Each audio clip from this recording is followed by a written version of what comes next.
நமஸ்காரம். வருகிற பிப்ரவரி மாதம் 1ஆம் தேதி அன்று தைப்பூச விழா கொண்டாடப்படுகிறது. அதாவது தை மாதத்தில் வரக்கூடிய பௌர்ணமி தினம் அன்று இந்த தைப்பூச விழா கொண்டாடப்படுகிறது.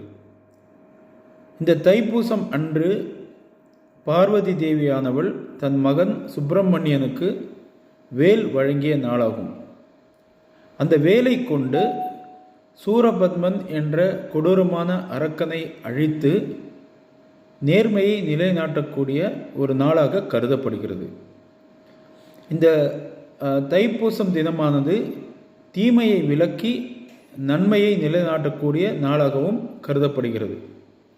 பல முருகன் கோவில்களில் திருச்செந்தூர், திருத்தணி, பழனி, திருப்பரங்குன்றம், சுவாமிமலை, பழமுதிர் சோலை இது போன்ற கோவில்கள் இல்லாமல் பல முருகன் கோவில்களில் இது வெகு விமர்சையாக கொண்டாடப்படுகிறது. பல பக்தர்கள் காவடி எடுத்து அந்நாளில் திருச்செந்தூர், பழனி போன்ற ஸ்தலங்களுக்கு சென்று தமக்கு முருகப்பெருமானின் ஆசையை கிடைக்க அவர்கள் பிரார்த்தனை செய்து கொள்ளும் நாளாக இந்த தைப்பூசம் தினம் அன்று அந்த தினமானது சிறப்பாக கொண்டாடப்படுகிறது.